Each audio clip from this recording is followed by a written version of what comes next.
Hofu ya kupanda kwa mafuta na kuadimika imeigusa serikali na sasa imeanza kufanya vikao maalum vya kuhakikisha kwamba bidhaa hiyo muhimu inaendelea kupatikana katika kipindi chote hapa nchini. Waziri wa Nishati Deogratias Dejembi hii leo pale Dodoma amekutana na wadau mbalimbali wa mafuta kuanzia mamlaka ya EWURA, lakini pia waagizaji wa mafuta wale wa pamoja, kadhalika pia na wale wamiliki wa vituo hapa nchini.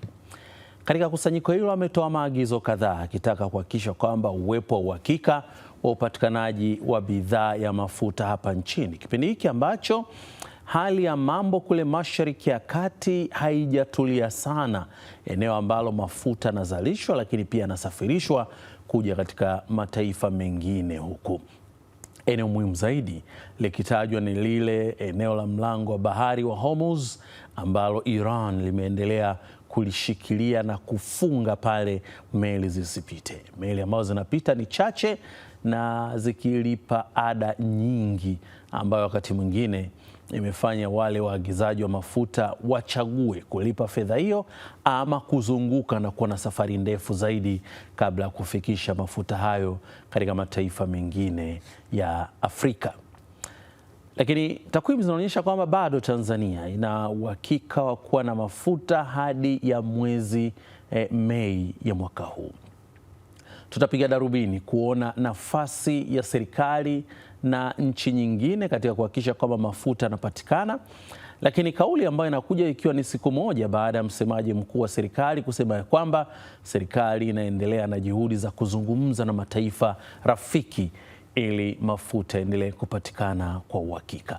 Yangu matumaini siku yako imekwenda salama salmin, na kualika kwenye uchanganuzi naitwa Nordin Selemani. Kuliangalia hili tumemwalika CPA Nordin Igangula.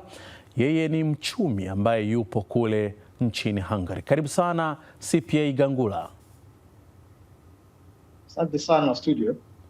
Naam, lakini pia hapa Tanzania tutakuwa naye Tino Masi ambaye ni katibu mkuu wa chama cha wauzaji, waendeshaji na wamiliki wa vituo vya mafuta ambaye yupo Kibaha. Karibu sana wana Masi.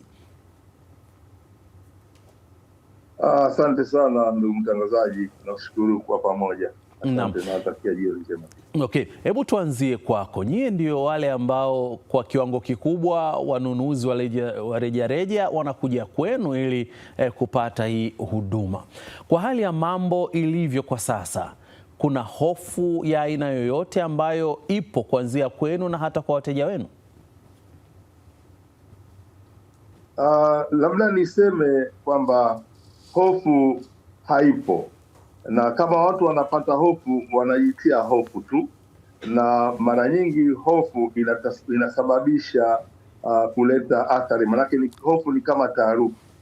Lakini labda niwaeleze tumejipanga vizuri sana kupitia serikali na wale ambao ni waagizaji wa mafuta PBPA, wasimamizi wa idara yetu na biashara yetu ya mafuta EWURA, na kupitia serikali tumekuwa tukilizungumza hili swala kuondoa hofu muda mrefu, wananchi wasipate taharuki, kwa sababu kusema ukweli mafuta ya kwetu Tanzania yapo, na labda nikurekebishe kidogo, sio mafuta yako mpaka mwezi Mei mwaka huu.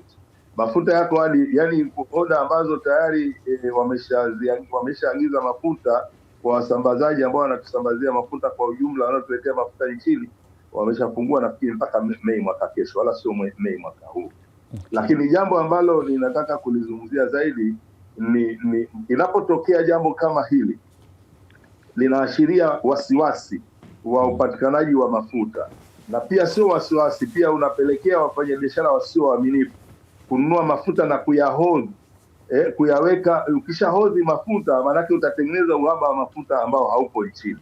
Kwa hiyo namshukuru sana Mheshimiwa Waziri baada ya kuunda kamati yake ya serikali leo mchana akiwa na waandishi wa habari, jioni hii amechukua hatua mbalimbali ikishirikiana na kamishna wa nishati. Nimetoka kuzungumza nao sasa hivi, wamenielekeza na mimi niunde kamati yangu ya kuweza kuhakikisha tunasambaza mafuta yaliyo hapa nchini kuhakikisha kila mtu ambaye ana kituo cha mafuta ana uhitaji wa kupeleka mafuta kwenye mikoa na sehemu mbalimbali nchini, tuhakikishe hiyo kamati imefanya kazi ya kuratibu uhitaji wa mafuta ili tuweze kuyapata kwenye maghala yetu makuu ili tuweze kuwasambazia wananchi wote. Nikiwa nasema hivyo kwamba sisi sio waagizaji wa mafuta kutoka nje. Namna ya uagizaji wa mafuta kutoka nje, tuna yule mtu ambaye anaagizwa na serikali, anatoa tenda ya kuleta mafuta ya nchi nzima. Alafu wale watu wa katikati ambao tunawaita sisi ni ma-OMC, hawa wanauza mafuta kwa wholesale, wao wanaweka oda zao kwa yule msambazaji ambaye analeta mafuta kwa nchi nzima. Sisi sasa wafanya biashara wa vituo vya mafuta ambao tunauza mafuta rejareja ndio tunanunua kutoka kwao kuwasambazia wananchi. Kwa hiyo ndio maana Mheshimiwa Waziri hakuishia tu kwenye kamati yake ya serikali, amenielekeza na mimi nimelitekeleza kupitia kamati yangu ya kudumu ya TAPSOA. Sasa hivi tu muda mfupi tumemaliza kikao, na ndio maana nikaingia kwenye kikao chako. Tayari tumeshaelekezana na kupitia platform hii ninasema wauzaji wa mafuta wote nchini. Kuna kamati tumeiunda usiku huu, tunaituma kwenye grupu la kwetu sisi la TAPSOA. Watachukua oda za mahitaji ya wafanyabiashara wote wa rejareja nchini. Na tukishapata hiyo taarifa kabla ya kesho, taarifa hiyo taarifa ya tume niliyoiunda sasa hivi usiku huu, ili kuweza kuratibu utaratibu mzuri wa kugawana mafuta ili kuwepo nchini kila sehemu inayohitaji wa mafuta na kila kituo kinachohitaji uhitaji wa mafuta iweze kufika, ili mradi mafuta yawafikie wananchi, kwa sababu nasema mafuta sio mali ya mfanyabiashara. Mafuta ni mali ya serikali. Mafuta ni mali ya wananchi, kwa sababu pamba yetu, dhahabu yetu, korosho yetu inayonunuliwa, inayouzwa ndio zinapatikana dola, wafanyabiashara wanapewa kuagiza mafuta kwa ajili ya matumizi ya nchi. Kwa asiwepo mtu yoyote atakayeohodhi mafuta, atakayeficha mafuta. Ni kosa la uhaini kuficha mafuta, kwa sababu mafuta sio mali yake, ni mali ya serikali. Mimi ninatoa hela, kwa sababu angalia mtangazaji, hakuna mtu yote anayenunua mafuta kwa dola. Ukifika kituo cha mafuta unatoa shillings, unapewa mafuta. Sasa jiulize, kuna mafuta yananunuliwa kutoka nje ya nchi kwa shilingi? Jibu hakuna. Kwa hiyo ina maana ni hela za wananchi na mafuta ni mali ya wananchi. Hakuna mfanyabiashara yoyote anayesema mafuta ni mali yake. Hapana. Sawa, tutarudi kwako Masi baada ya kutupa hiyo picha ya hali ya mambo ilivyo, hatua za serikali ambazo zimechukuliwa na nyie sasa kama chama cha wauzaji na waendeshaji na wamiliki wa vituo vya mafuta hapa nchini, hatua ambazo mmeenda kuzichukua. Twende pale Hungary kwake CPA Igangula. CPA, kwa hali ilivyo, kuna maeneo ambayo tayari kuna wasiwasi mafuta yafiki katika kiwango ambacho kinatakiwa kutokana na tafrani ambayo inashuhudiwa Mashariki ya Kati, mataifa ambayo wazalishaji wakubwa kwa sasa kuna maeneo yao yameshambuliwa ikiwemo Saudi Arabia, Qatar na Oman na mataifa mengine kule katika eneo la UAE. Athari za moja kwa moja za kiuchumi kwa kukosekana kwa nishati ama bidhaa hii muhimu ni ipi katika dunia ya kisasa? Asante sana studio. Kimsingi tunasema kwenye uchumi wa dunia kuna vitu tunaviita macroeconomic shock. Yani kuna mshtuko ambao ukitokea dunia nzima uchumi unaweza ukatetereka. Na hivi karibuni shock ya hivi karibuni ya 2008 ilikuwa financial crisis. Shock ya pili ni COVID-19 na shock ya tatu ni Ukraine Russia war. Sasa hii ya sasa hivi na ile vita ya siku 12 ile pia ilikuwa ni shock ambayo inafanya soko la hisa licheze, inafanya uchumi ucheze, inafanya dola pia inaweza ikacheza. Kwa hiyo katika uchumi wa dunia ule mlango wa Hormuz unapitisha kwa wastani 20% ya mafuta yote ya duniani, ambao ni takribani mapipa milioni 21 kwa siku. Sasa ukiona pamezibwa hapo, 20% mtu anaweza kuchukulia kwamba si kubwa sana hivyo, kwa sababu kuna 80 iko sehemu nyingine. Lakini Afrika, Japan, Korea na Asia sana sana bara la Europa wanaathirika zaidi na huu mgogoro, kwa sababu kipindi cha baridi wanatumia sana LNG kuweza kufanya heating ya nyumba, lakini pia wanatumia mafuta katika kuendesha mitambo. Kumbuka wale ni developed country, wana mitambo mingi, wana mashine nyingi, ndege na vitu kama hivi. Kwa kuteteresha pale inaleta shock kubwa katika uchumi, kwa sababu toka pipa la ghafi ya $70 mpaka kupanda na kufika zaidi ya $120 kubwa sana. Na kama pangekuwa hamna angalizo lolote la kwamba vita inaweza ikaisha lini, basi nilikuwa natarajia ingefika 150, 170, ambapo kwa takriban miaka 50 haijawahi fikia huko. Hivyo ikifika katika hizo level, ina maana tayari ingeweza kutokea financial crisis kubwa kabisa, collapse ya uchumi wa dunia, kwa sababu concentration ya fedha, inahitajika fedha nyingi kwenda kununua bidhaa moja, bidhaa nyingi katika mzunguko. Hiyo katika picha kubwa ya dunia. Kiangalia sasa kwenye picha yetu ya Tanzania, ambao sisi ni net importers, tunaagiza 100% ya mafuta ya diesel, petrol, jet A1, mafuta ndege na kerosene. Kwa maana pale ambapo bei ya mafuta katika soko la dunia kupanda, bali tu na kupanda, na pili ni kuadimika panda bei, lakini ya pili mgogoro wa vino ni kuadimika, maana uchumi unaenda kufreeze ikiwa magari hayawezi kutembea, ndege zitakuwa haziwezi kutembea, maana hakuna kitu chochote, chakula kiwezi kutoka sehemu moja kwenda sehemu nyingine. Lakini pia tunasahau kitu kimoja cha msingi sana, maana mbolea. Kama mgogoro ungeendelea kwa kiasi kikubwa, natural gas ni moja ya mchanganyiko tunaitumia kwenye mashamba yetu. Kwa hiyo kama mgogoro ungeendelea, production ikasize, tayari agriculture baada ya tuna tatizo la food security, lakini pia tungeenda kuwa na tatizo la energy security. Kwa sisi nchi ambazo tunategemea kwa 100% kama Tanzania kuhusiana na mafuta, at least kidogo gesi cheza kidogo, lakini katika mafuta tunaenda kupitia kubwa sana. Sisi huko tungeenda kuwa na hiyo imported inflation, kwa maana tungebeba kwa bei kutoka nchi ya nchi, kitangani ambapo ungekuwa na multiplier effect katika kila sekta ambapo mafuta yanafanya kazi. Usafiri, kwenye ada ya wale wanafunzi kutoka nyumbani kwenda shuleni, tayari gharama za shule kwa zingepanda, vyakula vingepanda, moja kwa nyingine, na kila kitu kingepanda. Hivyo tunapokuwa ungeweza kutoka Igangula, tumeshuhudia leo baada ya kauli ya Donald Trump ya kusema kwamba hatoshambulia kule Iran kwenye miundombinu ya nishati, hatimaye dola 96 sasa ndo zilikuwa zinauzwa kwa pipa moja la mafuta ghafi. Hii ni ishara ya nini? Kimsingi anachokifanya Trump ni kuweza kuzuia, kwa sababu kauli za Trump zinatengeneza tension kwenye masoko ya mitaji ya developed countries, ikiwepo New York Stock Exchange na mengine. Kwa maana unapokumbuka mafuta yanauzwa kwenye commodity exchange, unapokuwa pana uncertainty, ina maana bidhaa supply yake imeathirika, price huwa inapanda zaidi.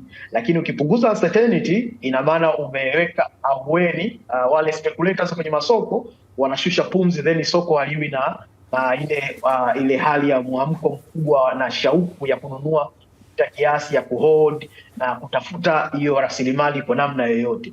Kwa hiyo kauli yake inakuja kutengeneza, imestabilize kidogo tension, kwamba at least anaweza pakawa na stabilization ya hali ya biashara katika Middle East. Huenda na inflow ya biashara ya meli zile katika ule mlango huenda inaweza karudi, kwa maana soko la dunia linaathirika sana na projection na zile speculation kwamba nini kinatokea kesho. Ikiwa kesho haieleweki, basi commodity exchange price yake, bidhaa imekuwa adimu na haieleweki kesho itapatikana vipi, price inabidi ipande, sababu wapatikane wachache ambao wanaweza wakamudu. Scarcity ya product inapelekea na kutokujulikana kesho itakuwaje, inapelekea bei yake iwe kubwa zaidi. Lakini ukishasema kesho inajulikana, then demand almost ina relax na supply inaonekana itaongezeka. Yani katika hiyo mikinzano miwili ya demand, force demand na supply, au wa kijiografia wa Middle East unafanya at least soko halijarudi katika hali yake, isipokuwa kupumua kidogo. Tutarudi kwako CPA Igangula. Jana msemaji mkuu wa serikali akiwa pale Mwanza alizungumza hatua ambazo serikali inaanza kuzichukua katika kuhakikisha kwamba inapunguza makali ya bei ya mafuta, lakini pia kuhakikisha upatikanaji wake unakuwa uhakika. Hebu tumsikie. Mpango wa Iran wa makombora ya balistiki, shughuli zake za nyuklia na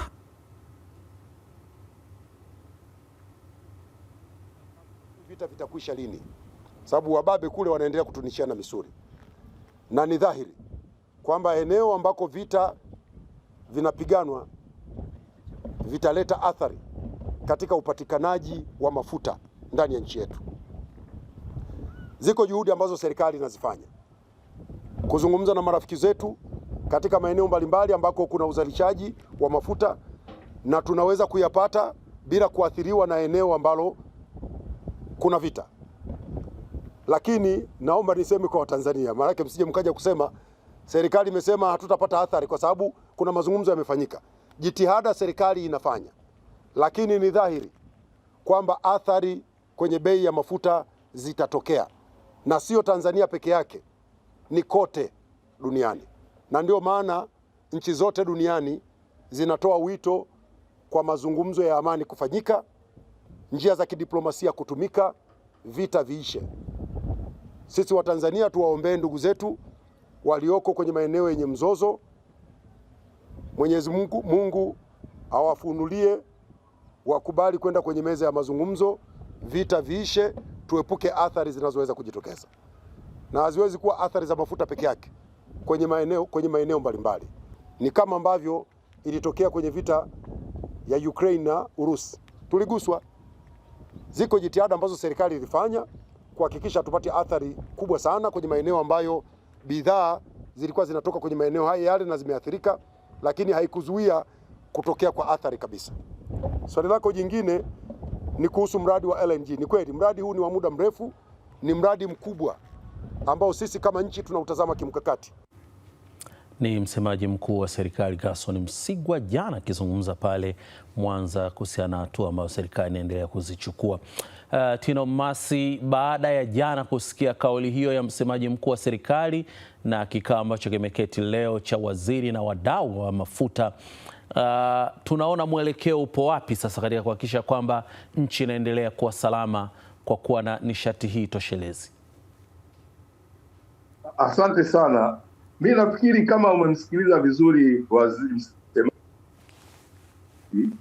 walichokizungumzia leo, pia kikubwa ni upatikanaji wa mafuta, kwamba uhakikishe upatikanaji wa mafuta nchini yapo. Swala la bei ni swala lingine. Swala la bei kupanda kuwa bei kubwa ya mafuta hatuepuki hilo jambo, lazima hiyo athari tutaipata ya kwamba bei za mafuta zitakuwa juu. Lakini jitihada za serikali pamoja na sisi, serikali wanafanya jitihada za kuhakikisha mafuta yapo nchini, sisi tunafanya jitihada kuhakikisha mafuta yanasambazwa. Maana hatua ya mafuta kuwepo nchini ni hatua moja, na mafuta kusambazwa nchini ni hatua nyingine kubwa sana. Hii hatua ya kusambaza mafuta nchini ni kubwa sana kwa sababu kwanza ina athari kubwa. Kupanda kwa bei kubwa ya mafuta, nataka unielewe kwamba lazima usafirishaji wa mafuta kutoka hapa kwenye maghala Dar es Salaam, Tanga na Mtwara kwenda kwa watumiaji, lazima gharama zitapanda kwa sababu mafuta huwa yanasafirishwa na mafuta yenyewe. Sasa hili ni athari mojawapo ambayo inaenda kutukuta na lazima itasababisha bei ya mafuta kupanda. Na swala lingine linalokuja baada ya hilo ni swala la kuhakikisha kwamba yale mafuta yanawafikia kila mahali wanapohitaji wananchi, kama alivyosema mchumi wetu alivyoongea hapo kwamba mafuta yanagusa kila sekta. Kwa hiyo kutokana na upandaji wa bei ya mafuta, kila kitu kitapanda kuanzia pale kwa sababu ya bei ya mafuta imepanda. Kwa hiyo na gharama za maisha ya kawaida ya mwananchi zitapanda. Kwa hiyo tunachokizungumzia na ambacho tunakisisitiza zaidi ni sisi pamoja na wananchi wengine ni kutengeneza uaminifu, kuwa waaminifu, kuwa wakweli, kuwa waungwana, tuweze kufanya na tuweze kusaidiana kwa kipindi hiki kigumu, tubebane kuanzia sisi wasambazaji ambao tunapeleka kwa mlaji wa mwisho, wale wenzetu wanaoleta mafuta kutoka nje, na wale wa katikati ambao wanayachukua yale mafuta kwa wanaoleta mafuta kutoka nje kutupatia sisi ili tuweze kuyapeleka kwa wananchi kwa matumizi. Kwa hilo ndio jambo ambalo tunalisitiza sana linatakiwa kufanyika. Lakini tukisema kwamba hapo mara kadhaa kuna wakati mwingine mmekuwa nyinyi ndio mkipelekewa lawama nzito ya kwamba wamiliki wa vituo ndo kuna nyakati wa mnaficha ya mafuta. Iwapo itatokea hali kama hiyo, nyie kama chama hatua gani mtazichukua ili kuhakikisha kwamba hakuna mtu ambaye anafanya vitendo hivyo vya uhujumu? Kwanza ni kueleze kwamba sisi wafanyabiashara wadogo wauzaji wa mafuta nzima, kwa sababu tunajuana wote nchi nzima, tutakuwa sisi ni wa kwanza kutoa taarifa kwa serikali kuhakikisha kuweza kumwambia kwamba Masi anahozi mafuta kwenye kituo chake kwa ajili ya kusubiri bei mpya au kwa ajili ya kuwalangua wananchi. Tutamweka hadharani na tutamshughulikia kuanzia sisi wenyewe na serikali. Na ndio maana nimetumia hii platform kuambia kwamba na kuwaonya wenzangu, kwa sababu unajua wanasema kwenye msafara wa kenge na mamba wako. Sisemi kama watu ni wasafi sana. Wapo wafanyabiashara ambao sio waaminifu, wanaweza kuchukua hii nafasi kuweza kuwatesa wananchi. Sasa sisi na pamoja na serikali na mimi mwenyewe na wakataza au nawapa onyo kwamba litakalo tukuta, yani itafikia mpaka kunyang'anywa leseni ya kufanya biashara kwa sababu umefanya hujuma. Na sisi ndio maana nimeunda kamati, nimekuambia awali, nimeunda kamati ya taasisi yetu sisi ambayo itakuwa inasimamia uratibu wa mafuta kuyagawa kwenda kila kona ya nchi hii. Kwa hiyo na hiyo kamati tutashirikiana na vyombo vya serikali, tutashirikiana na wizara, tutashirikiana na vyombo vya usalama vya nchi. Na hapa ninavyokuambia, Mheshimiwa Waziri tayari ameshaitisha mkutano Jumatano, tunakutana wote kwa pamoja, tunakuwa timu moja tuweze kulifanya. Maana hili halijakuwa mara ya kwanza. Tulikuwa na kipindi cha corona tulifanya hivyo, na wakati ule wa vita ya Ukraine tumefanya hivyo, vita ya siku 12. Kwa hiyo tuna uzoefu wa hili jambo. Tutahakikisha tumeliweka vizuri na wananchi na wewe pamoja na wengine wote muweze kupata mafuta kwa wepesi. Shukrani sana Tino Masi. Ngoja tumalizie kwa haraka kwa CPA Gangula. Neno lako ni moja sasa, nini dunia inaweza ikafanya kuhakikisha kwamba inaepuka athari ambazo zinaonekana sasa zinainyemelea dunia?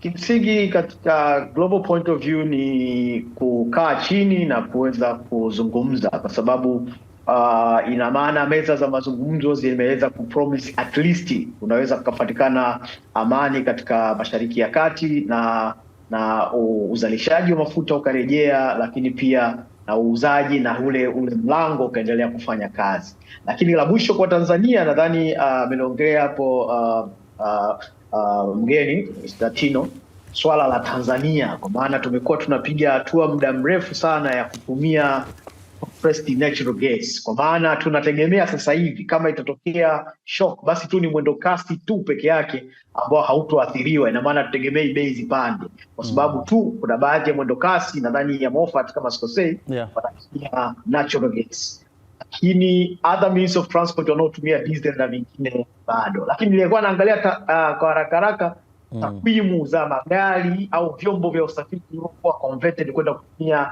CNG havipiti 15,000, na katika hivyo almost ya 9,800 ni bajaji.